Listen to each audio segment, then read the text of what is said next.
then അതിന് മുമ്പേ നമ്മൾ ഡീസെൻട്രലൈസേഷൻ കോൺസെപ്റ്റ് നോക്കി. Okay, so we have studied what is decentralization, how this happens. Okay, അതിന്റെ advantage എന്തൊക്കെയായിരുന്നു, disadvantages എന്തൊക്കെയായിരുന്നു എന്നൊക്കെ നോക്കി. And then we studied about the line organization, we studied about the functional organization. എക്സാമിന് ചോദിക്കുന്നത് മെയിനായിട്ട് ലൈന് ചോദിക്കാറുണ്ട്, ഫങ്ഷണൽ ചോദിക്കാറുണ്ട്, ലൈൻ ആൻഡ് സ്റ്റാഫ് ചോദിക്കാറുണ്ട്. ഓക്കെ, കമ്മിറ്റി സ്ട്രക്ചർ, മെട്രിക്സ്, ഇത്രയും എക്സാമിന് ചോദിക്കാറുള്ളൂ, ബാക്കിയുള്ളത് എക്സാമിന് ചോദിക്കാറില്ല കേട്ടോ.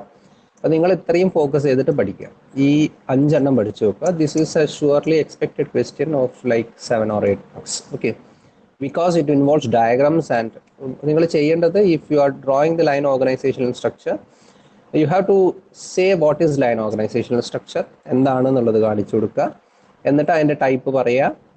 Okay, just draw the diagram.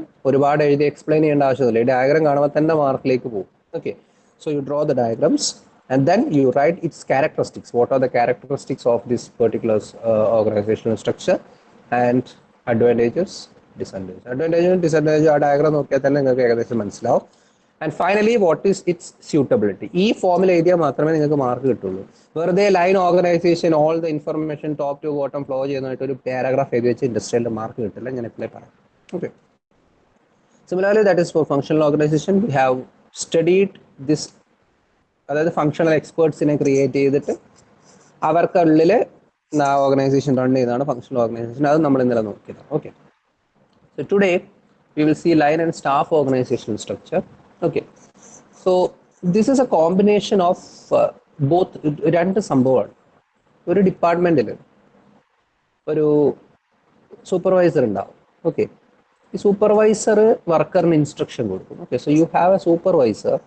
The supervisor gives the instruction to the worker. പക്ഷേ ഈ ഇൻസ്ട്രക്ഷൻ കൊടുക്കുന്നത് ലീഗലി കറക്റ്റ് ആണോ എന്ന് നോക്കാൻ വേണ്ടി may be the company will have a legal adviser.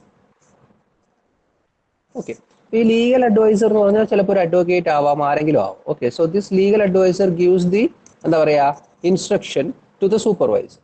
Okay, so സൂപ്പർവൈസറിന് ഇയാളെ നിന്ന് ലീഗൽ അഡ്വൈസ് കിട്ടും. സൂപ്പർവൈസർ വിൽ ഗീവ് ദി എന്താ പറയുക instruction to the worker based on that advice. Okay, so this supervisor is someone who is included in the staff section.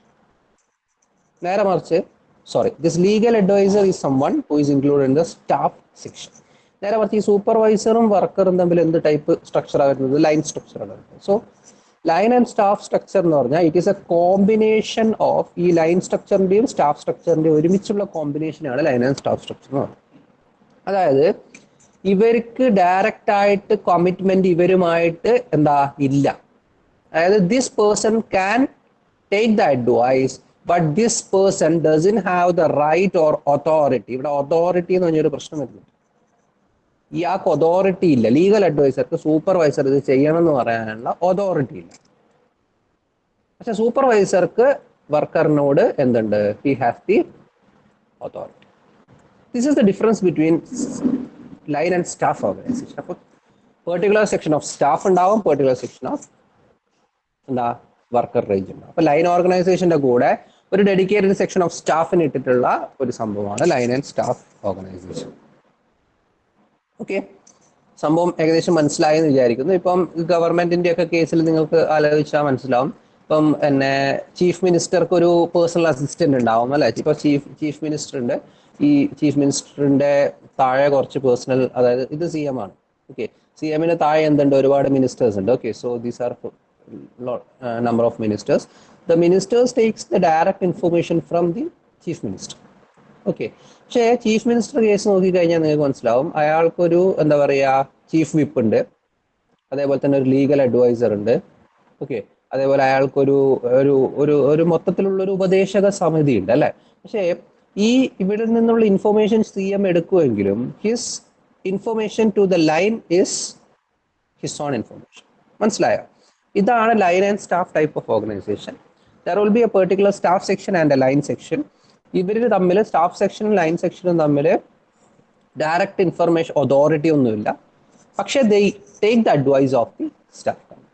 Okay, so ഇതാണ് ആ ഒരു type of organisation. Okay, അപ്പോൾ staff സ്പെഷ്യലിസ്റ്റുകൾ ഉണ്ടായിട്ടുണ്ടാവും ഈ organisation സ്ട്രക്ചറിന്റെ ഒരു ഭാഗമായിരിക്കും. ഇവര് advises the line managers to perform their duties. Okay, so this is much advanced type of organization comparing to line organization and staff organization. Okay, അപ്പോൾ line പീപ്പിളിനാണ് proper ആയിട്ട് ഈ സ്ഥലത്തുള്ള എന്തുള്ളത് authority ഉള്ളത്. The authority mainly rests in the hand of line people. Staff people has only the right to recommend. ഞാൻ പറഞ്ഞ പോലെ they only have the right to recommend ചെയ്യാനുള്ള right മാത്രമേ അവർക്കും.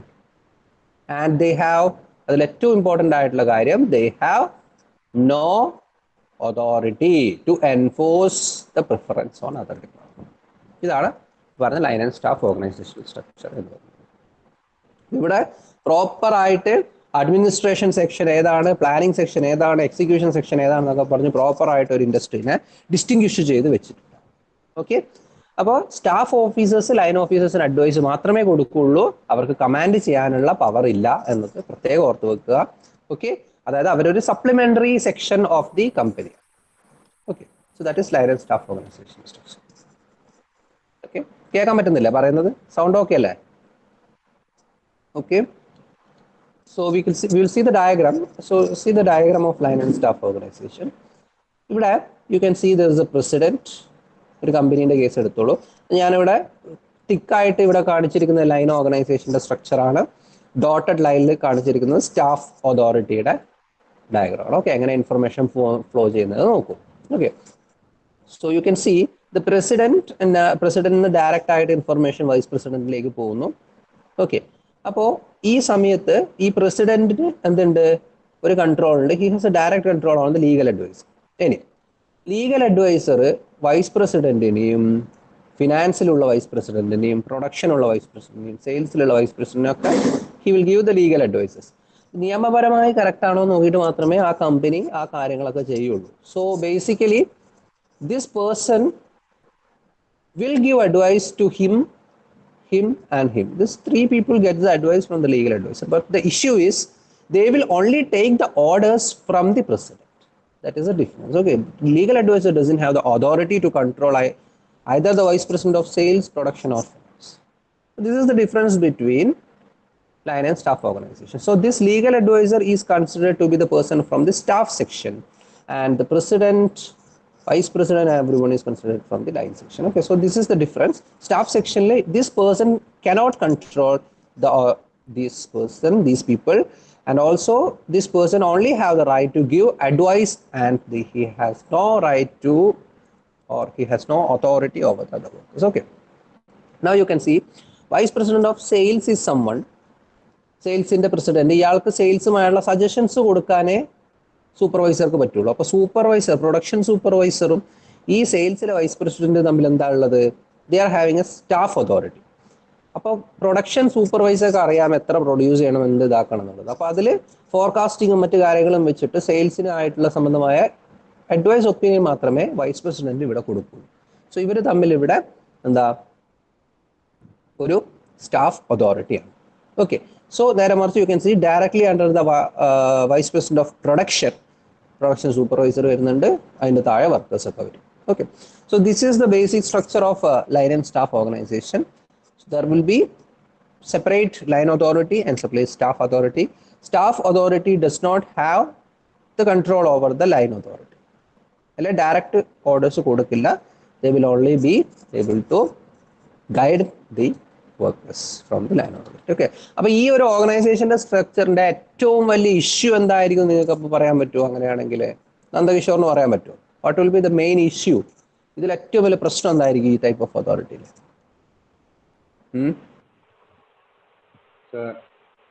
പറ, പറഞ്ഞോ, സമയങ്ങളല്ല.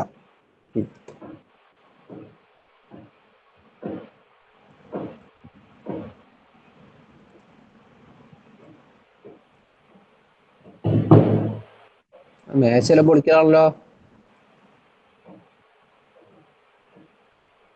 ഓക്കെ, അജിത് മാത്യു പറഞ്ഞേ, ഉണ്ടോ അജിത് മാത്യു? അറിയത്തില്ല. എന്തേ അറിയാത്തെ?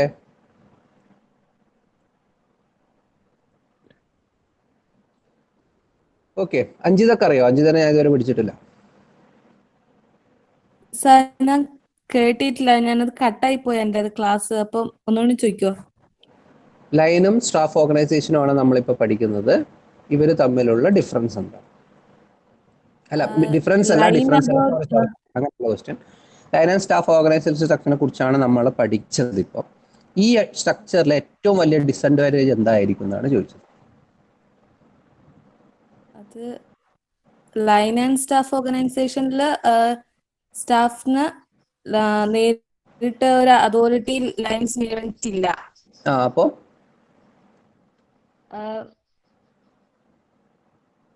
അപ്പോൾ സ്വാഭാവികമായിട്ടും അതായിരിക്കും ഡിസഡ്വാൻറ്റേജ്. അങ്ങനെയല്ലല്ലോ പറയേണ്ടത്. നേരിട്ട് അതോറിറ്റി ഇല്ല, ഓക്കെ, അതിന്റെ ഒരു ഫീച്ചറാണ് ഞാൻ ചോദിച്ചത്. അതിന്റെ ഒരു വലിയ ഡിസഡ്വാൻറ്റേജ് എന്തായിരിക്കും എന്ന് ചോദിച്ചത്. അർജുന് പറയാൻ പറ്റുമോ? അറിയില്ല സർ. അർജുൻ ടി എന്തായിരിക്കും? ആലോചിച്ച് നോക്കണോ, രണ്ട് സെക്ഷൻ ഉണ്ട്. അപ്പൊ രണ്ട് സെക്ഷനും തമ്മിൽ എപ്പോഴും ഡിസ്പ്യൂട്ട് ആയിരിക്കും.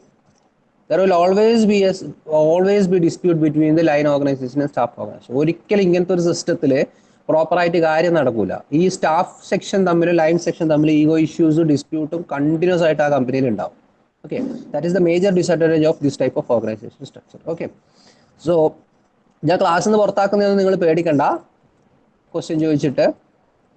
Okay, because your assignment is determining your attendance. Okay, so don't worry about that. ഞാൻ ഇനി പുറത്താക്കുന്നില്ല കാര്യമായിട്ട്. ഇന്നത്തേക്ക് ഞാൻ ആ പരിപാടി നിർത്താം. അതിനെ കൊണ്ട് കാര്യമില്ല. എപ്പോഴെങ്കിലും മൈക്ക് ഓൺ ആക്കിയിട്ട് ഞാൻ പേര് വിളിക്കാറ്. Okay, so will go to the next part. അതിൻ്റെ advantage and disadvantages we will see. So functional സ്പെഷ്യലിസ്റ്റുകൾ, അതത് മേഖലയിലുള്ള എക്സ്പേർട്ടുകൾ, അതത് മേഖലയിലുള്ള ടെക്നിക്കലി എക്സ്പേർട്ട് ആയിട്ടുള്ള ആൾക്കാരൊക്കെയാണ് ഈ ഓർഗനൈസേഷൻ്റെ സ്ട്രക്ചറിൻ്റെ ഭാഗം. അതുകൊണ്ട് തന്നെ പ്യുവർ ലൈൻ ഓർഗനൈസേഷനെ കമ്പയർ ചെയ്യുമ്പോൾ ഇത് കുറച്ചും കൂടി എന്താ അഡ്വാൻസ്ഡ് ആയിട്ടുള്ള ഒരു മെത്തേഡാണ്. അതേപോലെ തന്നെ സ്റ്റാഫ് ഗ്രൂപ്പിനെ കൊണ്ടുവരുന്നതോടുകൂടി ഇവിടെ എക്സ്പേർട്ട് ഒപ്പീനിയൻസ് കൂടുതൽ കമ്പനിയിലേക്ക് വരിക. ഓക്കെ, അപ്പം ഒരുപാട് ഇഷ്യൂസ് മാറാനും ഫങ്ഷണൽ ആയിട്ടുള്ള അഡ്വൈസ്, പ്രോപ്പർ ആയിട്ടുള്ള അഡ്വൈസ് കൊടുക്കാനൊക്കെ പല കാര്യങ്ങളിലും കൊടുക്കാൻ ഇവർക്ക് ഹെൽപ്ഫുൾ ആവും. ഓക്കെ, ഓരോ ആളെ അവരെ സ്കിൽ അനുസരിച്ച് പ്രോപ്പറായിട്ട് കമ്പനിയിൽ യൂട്ടിലൈസ് ചെയ്യാനും ലൈൻ ആൻഡ് സ്റ്റാഫ് ഓർഗനൈസേഷൻ സ്ട്രക്ചറിൽ possible. Okay, so now we will see the demerits. Main demerits will be the relationship between line and staff often leads to ego issues and jealousiness. Okay, there will be several ego issues, several jealousiness and other issues in this type of organization. Okay, ഏറ്റവും വലിയ പ്രശ്നം എന്ന് പറഞ്ഞാൽ ഇതാണ്. Ego പ്രശ്നങ്ങൾ ഉണ്ടാവും, ജലസിനസ് ഉണ്ടാവും, അങ്ങനെ കുറേ കാര്യങ്ങൾ ഉണ്ടാവും. അതൊക്കെയാണ് ഇതിലെ പ്രധാനപ്പെട്ട ഒരു ഡീമെറിറ്റ് എന്ന് പറയുന്നത്. അതേപോലെ ലൈൻ മാനേജേഴ്സ് വല്ലാതെ സ്റ്റാഫ് എക്സ്പേർട്സിൽ ഡിപ്പെൻഡ് ചെയ്യാനുള്ള സാധ്യതയുണ്ട് ചില കേസിൽ. ഇപ്പം പുതുതായിട്ട് വന്നൊരു ലൈൻ എക്സിക്യൂട്ടീവ് ആണെങ്കിൽ അയാൾ എന്താ ചെയ്യുക, അയാളുടേതായ ഡിസിഷൻ ഒന്നും എടുക്കൂല. പുതുതായിട്ട് ജോയിൻ ചെയ്ത ഒരാൾ എന്ത് ചെയ്യും, they will be entirely depending on the staff. പക്ഷെ ലൈൻ ടീമിനെ വെച്ച് നോക്കുമ്പോൾ സ്റ്റാഫ് ടീമിന് അത്ര പണിയില്ല. അപ്പോൾ അവർക്ക് അതൊരു ബേർഡൻ ആയിട്ട് തോന്നും. ഓക്കെ, അതേപോലെ പ്രോപ്പറായിട്ട് അതോറിറ്റി കൊടുക്കാൻ പറ്റാതെ വെറുതെ ഉപദേശങ്ങളോ അല്ലെ വെറുതെ കാര്യങ്ങൾ മാത്രം പറയുന്ന ഒരു സ്റ്റാഫ് എക്സ്പേർട്ട് ഉണ്ടെങ്കിലും ഇൻഎഫക്റ്റീവ് ആണ് ആ സിസ്റ്റത്തിൽ. Okay, so they will remain ineffective if they don't have the proper authority. ഇപ്പം ഒരു കമ്പനിയിൽ എൻറ്റയർലി ലൈൻ സെക്ഷനിലുള്ള മാനേജേഴ്സ് ആണ് കമ്പനി കൺട്രോൾ ചെയ്യുന്നതെങ്കിൽ ഈ സ്റ്റാഫ് എക്സ്പേർട്ട് പേരിനായി മാറും അല്ലേ, അവർക്ക് ഒരു റോളും ഇല്ലാതെ. അതും ഒരു വലിയൊരു പ്രശ്നമാണ്. So these are the demerits of line and staff relationship. Okay, so അതാണ് നമ്മൾ നോക്കിയത്. This is one of the major type of organizational structure where there will be a separate line section and a separate staff section in the company. You can see the subsection of this part, that is conflicts. There will be continuous conflict ഉണ്ടാവും between the line section and staff section. അതൊരു inefficiency, ഓർഗനൈസേഷൻ്റെ മോശമായിട്ടുള്ളൊരു ഇൽ health, ഓർഗനൈസേഷൻ്റെ proper function, അതൊക്കെ പ്രശ്നം വരാം. Line ഓർഗനൈസേഷനും staff organisation തമ്മിൽ ഇപ്പോൾ ഗവൺമെൻറ് കോളേജിലൊക്കെ പോയി കഴിഞ്ഞാൽ നിങ്ങൾക്ക് കാണാം, അവിടെ ടീച്ചിങ് സ്റ്റാഫും ഓഫീസ് സ്റ്റാഫും എപ്പോഴും ഒരു പ്രോപ്പർ ടേംസിലായിരിക്കില്ല. ഓഫീസ് സ്റ്റാഫിന് അവരുടേതായ കാര്യങ്ങളുണ്ടാവും, അവരുടേതായ അസോസിയേഷൻ ഉണ്ടാകും, കാര്യങ്ങളുണ്ടാവും. ടീച്ചിങ് സ്റ്റാഫിന് അവരുടേതായ കാര്യങ്ങളുണ്ടാവും, അസോസിയേഷൻ ഉണ്ടാകും, കാര്യങ്ങളുണ്ടാവും. അവർ തമ്മിലുള്ളൊരു communication will not be any time, it is never proper. They always have disputes between each other. ഇത് നമ്മൾക്കൊന്നും വരില്ല, സർക്കാരിൻ്റെ പൈസ തിന്ന് ഓടിക്കുന്നവർക്ക് മാത്രമേ പ്രശ്നം വരുള്ളൂ. അല്ലാത്തവർക്ക് ഇങ്ങനത്തെ നമ്മുടെ കോളേജിലൊന്നും അങ്ങനെ ഒരു we don't have much like our office authority നമ്മൾ തമ്മിൽ വലിയ conflict or nothing is. So അങ്ങനെയുള്ള ഒരു സിറ്റുവേഷനിൽ there will B continuous disputes between these people. Okay, so someone will be, അതായത് ഇപ്പം സ്റ്റാഫ് അതോറിറ്റിയിൽ ഒരാൾ ഒരു സുപ്രീം പൊസിഷനിൽ നിൽക്കുകയാണ്, ലൈൻ അതോറിറ്റിയിൽ ഒരാൾ ഒരു സുപ്രീം പൊസിഷനിൽ നിൽക്കുകയാണ്. ലൈൻ അതോറിറ്റി ഒരിക്കലും സ്റ്റാഫിനെ അവരെ സുപ്പീരിയർ ആയിട്ട് കാണാനുള്ള ഒരു ആറ്റിറ്റ്യൂഡ് കാണിക്കില്ല.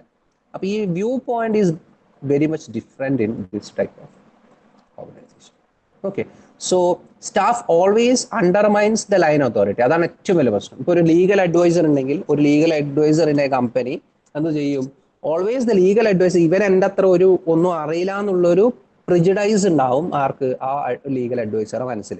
ഒരു മാനേജർ വന്നിട്ട് അയാളെ ആ കമ്പനീന്റെ ലീഗൽ അഡ്വൈസറോട് അല്ലെ ആ കമ്പനിയുടെ വക്കീലിനോട് കാര്യം ചോദിക്കുമ്പോൾ അയാൾ ഇവനൊന്നും അറിയില്ല എന്നുള്ളൊരു ആറ്റിറ്റ്യൂഡിലായിരിക്കാം ചിലപ്പോൾ സംസാരിക്കുന്നത്. So the view point is very much different. Okay, this changes from person to person in line and staff organization. അപ്പോൾ മേജർ റീസൺ ഫോർ കോൺഫ്ലിക്റ്റ് ആണ് നമ്മൾ നോക്കുന്നത്. First one is staff always undermines the line authority. അവരെ superior ആയിട്ട് അധികവും കാണുന്നു because they are the experts. Okay, staff think in vacuum. The meaning is the staff team എന്താ, അവർക്കൊരു പ്രോപ്പറായിട്ട് എക്സ്പീരിയൻസ് ഹാൻഡ്സ് ഓൺ ആയിട്ടില്ല. ഒരു ലീഗൽ അഡ്വൈസർക്ക് കമ്പനിയിലെ തൊഴിലാളികളുമായിട്ടുള്ളൊരു ഡയറക്റ്റ് ഇന്ററാക്ഷൻ വരുന്നില്ല. അത് ലൈൻ അതോറിറ്റിയിലെ സ്റ്റാഫിനാണ് വരുന്നത്. Staff always think in vacuum. Staff steals the credit, whatever be the advantage, അതിന്റെ ക്രെഡിറ്റ് സ്റ്റാഫ് ഓർഗനൈസേഷനിലെ ടീം എടുക്കും. They fail to keep the line informed. ചില കാര്യങ്ങൾ പ്രോപ്പറായിട്ട് ഇൻഫർമേഷൻ കൊടുക്കില്ല.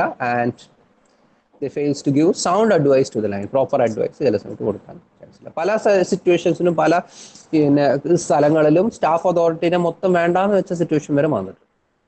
Okay, so this is the line point of view.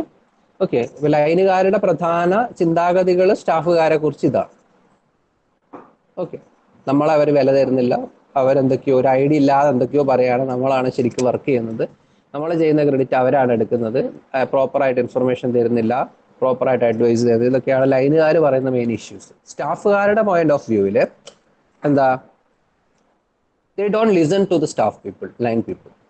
Okay, അതേപോലെ whenever they try to bring a change, the resistance to the change by the line people. Okay, proper use അവർക്ക് ചെയ്യാൻ പറ്റില്ല. Staff അവർ പറയുന്നതല്ല കേൾക്കുക, staff അവരെ മുകളിൽ means employees അവർ പറയുന്നതല്ല കേൾക്കുക, എംപ്ലോയീസ് അതിന് മുകളിൽ സൂപ്പർവൈസേഴ്സ് പറയുന്നതാണ് കേൾക്കുക. Okay, so there should be a proper coordination. Each line and staff section people should understand what is their proper position. ആ പൊസിഷൻ അനുസരിച്ചുള്ള റെസ്പെക്ട് ഇവർ മ്യൂച്വലി മനസ്സിലാക്കി കൊടുക്കണം.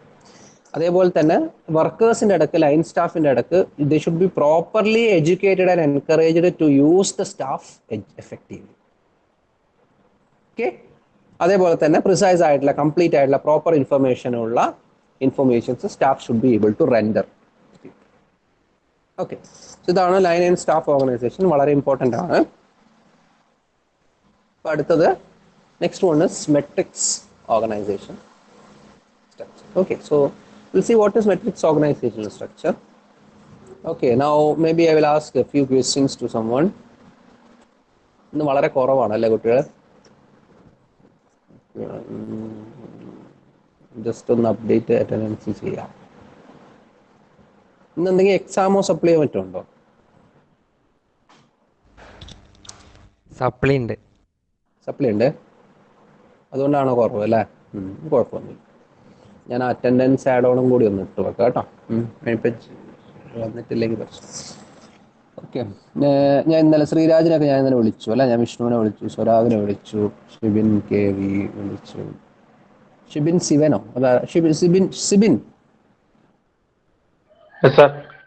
ഓക്കെ, ആ സിബിൻ ഉണ്ടല്ലേ. സിബിന് പിന്നെ നീ കുറച്ച് ഡിസഡ്വാൻറ്റേജസ് പറഞ്ഞെന്നെ ഇതിലെ ലൈൻ ആൻഡ് സ്റ്റാഫ് ഓർഗനൈസേഷൻ സ്ട്രക്ചറിൽ. അത് സ്റ്റാഫ് അതോറിറ്റി തമ്മിലുള്ള കോൺഫ്ലിക്ട്സ് എപ്പോഴും ഉണ്ടാവും. ഒരു മേജർ റീസൺ എന്തായിരിക്കും? ഒരു ലൈൻ പോയിന്റ് ഓഫ് വ്യൂവിലുള്ള സ്റ്റാഫിനെ കുറച്ച് കുറ്റം പറഞ്ഞേ.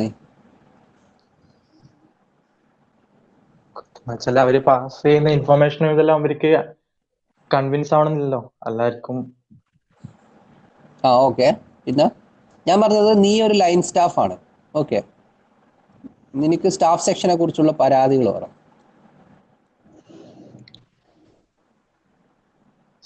അവര് ഓർഡർ ചെയ്യുന്ന പോലെ ഒരു ഫീൽ ഉണ്ടാവും. അതൊക്കെ പിന്നെ അവർ എക്സ്പേർട്സ് ആണ്. ഓക്കെ. ആ അപ്പൊ എന്തൊക്കെയായിരിക്കും എനിക്ക് തോന്നുന്ന ഫീൽ? നിന്നെ പുച്ഛിക്കുന്നതായിട്ട് തോന്നുന്നു ചിലപ്പോ. ചിലപ്പോ. ഓക്കെ. സോ ഈ പോയിന്റ് ഓഫ് വ്യൂ ഈ കാര്യങ്ങളൊക്കെ ഒന്ന് ജസ്റ്റ് നോക്കണം കേട്ടോ. ഇനി ഈ ക്ലാസ് ഓക്കെ മൈക്ക് ഓഫ് ആയിക്കാം. So what I advise is ഈ ക്ലാസ് കഴിഞ്ഞ് സെക്കൻഡ് അവർ കഴിഞ്ഞ ഉടനെ നിങ്ങൾ നമ്മുടെ മറ്റേ ഗ്രൂപ്പിലേക്ക് ഒന്ന് ജോയിൻ ചെയ്യണം കേട്ടോ. അത് ഞാൻ ആർക്കെങ്കിലും ഫോർവേഡ് ചെയ്യണ്ടേ ഫോർവേഡ് ചെയ്യാം, അല്ലെ എ ക്ലാസ്സിൽ ആരാ ഉള്ള ഇതിലിപ്പോ എ ക്ലാസ്സിലെ ആദർശിക്കേണ്ടത്. നിങ്ങൾ ആ ലിങ്ക് ഒന്ന് പിള്ളേർക്ക് ഇട്ട് കൊടുക്കണേ നമ്മുടെ ടെലിഗ്രാം ഗ്രൂപ്പിന്റെ. എന്നിട്ട് അതിൽ നമ്മള് അപ്പൊ നീ ആ ഗ്രൂപ്പിൽ ഇല്ലേ? ഞാനുണ്ട്, നോക്കണം, തപ്പണം, നോക്കാം സർ. അത് ആ ഗ്രൂപ്പിന്റെ ഐക്കൺ എടുത്തിട്ട് ക്ലിക്ക് ചെയ്ത് അപ്പൊ തന്നെ അതിന്റെ താഴെ ആയിട്ടുണ്ടാവും, അത് കോപ്പി പേസ്റ്റ് ചെയ്ത് കൊടുത്താൽ. Okay sir. എനിക്ക് തോന്നുന്നത് SITMന്ന് ടെലിഗ്രാമിൽ സെർച്ച് ചെയ്താലും നമ്മൾ മാത്രമേ ആ മൊത്തം സാധനത്തിൽ അങ്ങനത്തെ ഒരു ഗ്രൂപ്പ് ഉണ്ടാക്കി. ഞാനത് S7 എന്നുള്ളത് S8 ആക്കി മാറ്റാം. Okay. So you can share this S7MEA അല്ലെ. I will see what is the S7MEA എന്ന് സ്മോൾ ലെറ്ററിൽ അടിച്ചാൽ മതിയായിരുന്നു. Maybe I will change. അതിലേക്ക് ജോയിൻ ചെയ്യാം. We will run the live quiz. What is the next hour is അടുത്ത ഒരു ഷാജി സാറിൻ്റെ ആണ്. അതിനുശേഷം ഒരു അവർ കൂടി ഇൻഡസ്ട്രി ഇല്ലേ, ആ അവർ we will correctly start. And after once it is finished we will get the students who have attended it and attendance. Okay. അത് കഴിയുമ്പോൾ തന്നെ ജനറേറ്റ് ആയിക്കോളും. പിന്നെ ക്ലാസ്സിൽ നിങ്ങൾ അറ്റൻഡ് ചെയ്താണല്ലോ ഒരിക്കൽ അല്ലേ. അപ്പം പിന്നെ അതിന് പുറമെ എന്താ ചെയ്യാന്ന് വെച്ചാൽ you please try to for the time be just when you are attending the quiz please try to change your name. User name മാറ്റാൻ നിങ്ങൾക്ക് അറിയാമെന്ന് വിചാരിക്കും, സെറ്റിംഗ്സിലുണ്ടാവും.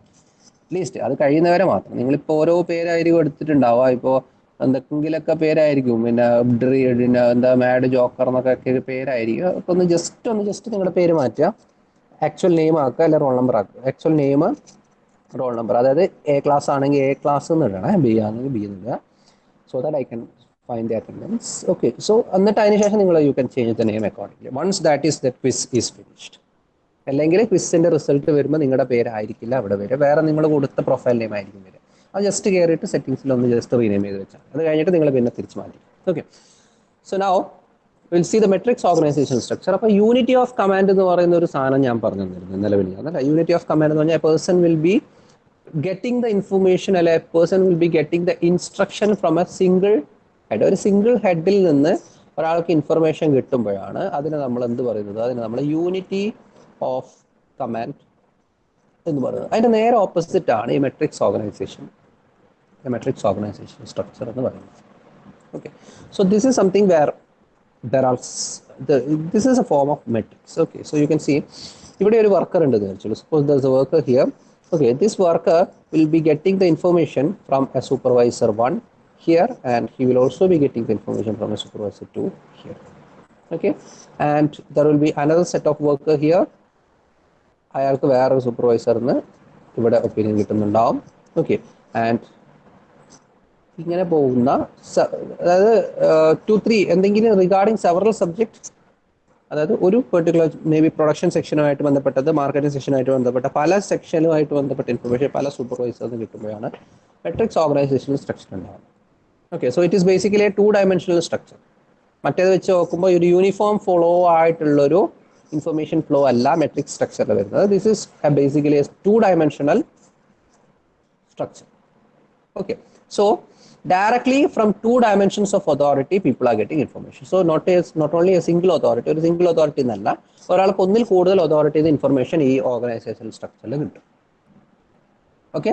ഒരു പ്രോജക്റ്റ് മാനേജർ ഉണ്ടാവും. ആ പ്രോജക്റ്റ് മാനേജറെ പ്രോജക്റ്റിന്റെ എല്ലാ ആക്ടിവിറ്റീസും കോർഡിനേറ്റ് ചെയ്യാൻ വേണ്ടി അപ്പോയിന്റ് ചെയ്ത് വെക്കും. ഓക്കെ. അപ്പം ഓരോ ആളെയും ഓരോ ഫങ്ഷണൽ ഡിപ്പാർട്ട്മെന്റ്സിൽ നിന്ന് സെലക്ട് ചെയ്യും. ഒരു ഫങ്ഷണൽ സ്റ്റാഫിന്, ആ ഒരു കമ്പനിയിലെ ഒരു ഡിപ്പാർട്ട്മെന്റ് ഒരു സ്റ്റാഫിന് നമ്മൾ ഫങ്ഷണൽ സ്റ്റാഫ് എന്ന് പറയും. ഇയാൾക്ക് 2 ബോസാണ് ഉണ്ടാവുക. ഈ സ്റ്റാഫിന് suppose this is the staff, he has 2 bosses. Okay. ആദ്യത്തെ ആൾ എന്ന് പറയുന്നത് പ്രൊജക്ട് മാനേജറാണ്. ആ പ്രൊജക്റ്റുമായി ബന്ധപ്പെട്ട project manager will be there. Okay. And also he will have an administrative head. അപ്പൊ രണ്ടാളുകളിൽ നിന്നും ആര് ഇൻഫർമേഷൻ സ്വീകരിക്കും? ഈ ഫങ്ഷണൽ സ്റ്റാഫ് ഇൻഫർമേഷൻ സ്വീകരിക്കും. മുന്നേ അങ്ങനെ ആയിരുന്നില്ല. മുന്നത്തെ എല്ലാ ഓർഗനൈസേഷൻ സ്ട്രക്ചറും നിങ്ങൾ നോക്കിക്കഴിഞ്ഞാൽ യു കെൻ സീ ദാറ്റ് ഒരു ഡയറക്റ്റ് ഫ്ലോ ഓഫ് ഇൻഫർമേഷൻ ആണ് ഇവിടെ വരുന്നത്. മനസ്സിലായില്ലേ? ഈ സ്റ്റാഫ് ഓർഗനൈസേഷനിൽ വരെ ഈ സൂപ്പർവൈസർ എന്താ ചെയ്യുന്നത്? അയാളുടെ ഒപ്പീനിയൻ കേൾക്കുക മാത്രമേ ചെയ്യുന്നുള്ളൂ, അതോറിറ്റി ഇല്ല. പക്ഷെ ഇവിടെ മെട്രിക്സ് ഓർഗനൈസേഷൻ സ്ട്രക്ചറിന്റെ ഏറ്റവും വലിയ പ്രത്യേകത എന്ന് പറയുന്നത് സിംഗിൾ പേഴ്സൺ അല്ല staff will be taking the information from A production manager and an administrator. അതായത് യൂണിറ്റി ഓഫ് കമാൻഡ് അല്ല, this is two dimensional type of authority. A person will B under more than one authorities. Okay, so this is what matrix organization means. Okay, now we will see the diagram.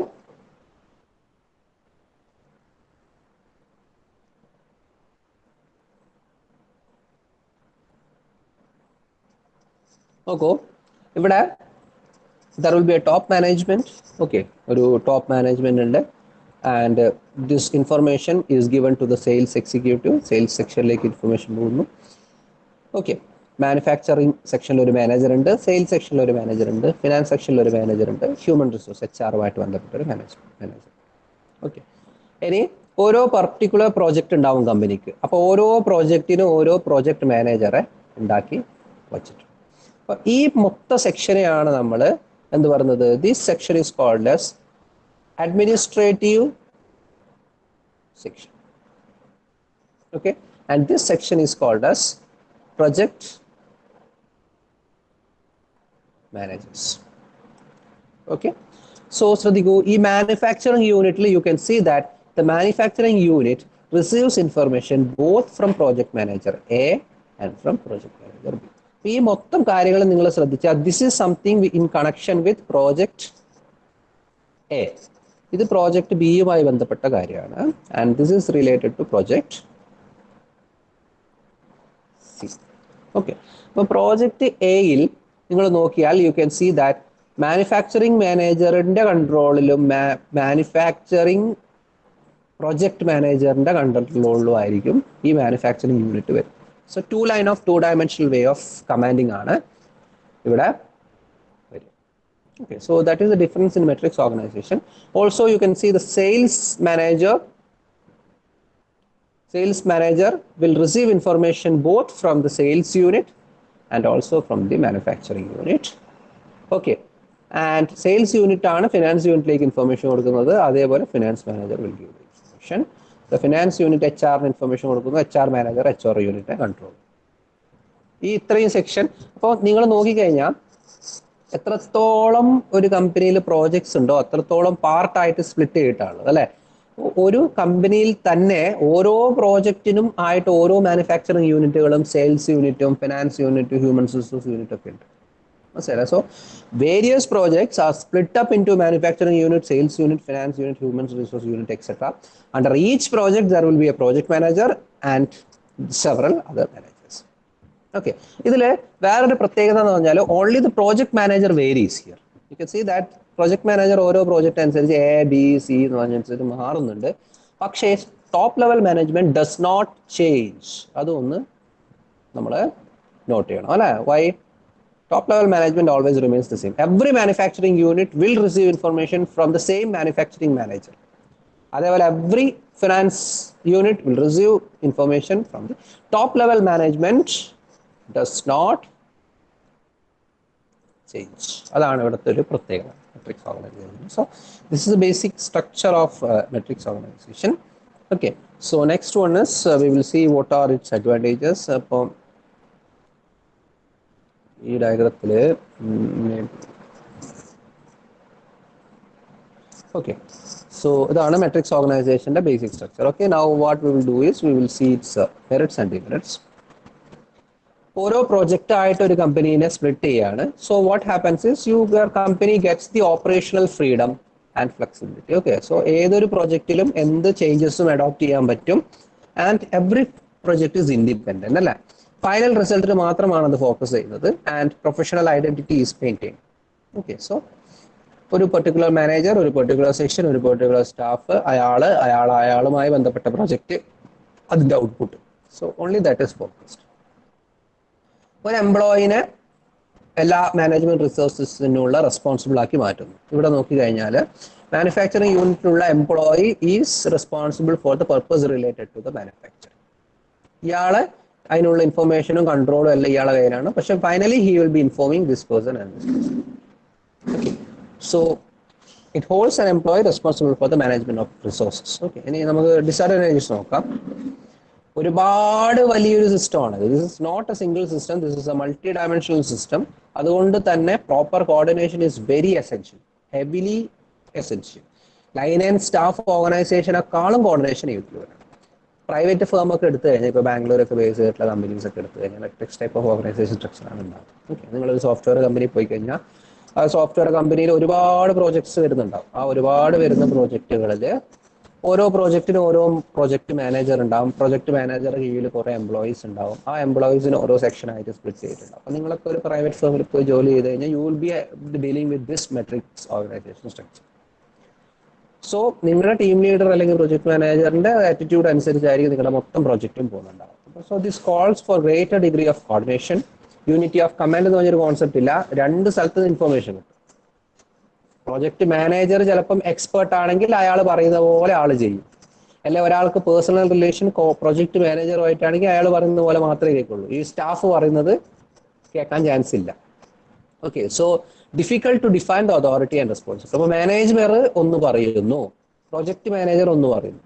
Okay, സ്വാഭാവികമായിട്ടും top ലെവലിലുള്ളത് manager ആയതുകൊണ്ട് ചിലപ്പോൾ ആൾക്കാർ manager പറയുന്നത് കേൾക്കാൻ ബാധ്യസ്ഥരായി പോകും. അപ്പോൾ അതൊക്കെയാണ് difficulty. So difficulty in determining the authority and responsibility. Employee may be demotivated. Suppose there is a project manager who takes all the credit for the project. തീർന്നോട്ടെ, employee will be demotivated. അപ്പോൾ അതുകൊണ്ട് എന്താ പറയുക, ഇത്രയും പ്രശ്നങ്ങളുണ്ട്. Aerospace industries, chemical, banking, broker, advertisement അതുപോലെയുള്ള private ഫേമുകളിലെല്ലാം എന്താ ഈ ഒരു ടൈപ്പ് ഓഫ് ഓർഗനൈസേഷണൽ സ്ട്രക്ചറാണ് വരുന്നത്. അത്രയുമാണ് മെട്രിക്സ് ഓർഗനൈസേഷൻ. അടുത്തത് നമുക്ക് അടുത്ത നെക്സ്റ്റ് ക്ലാസ്സിൽ നോക്കാം. So you can leave the class, take a break for 10 minutes and then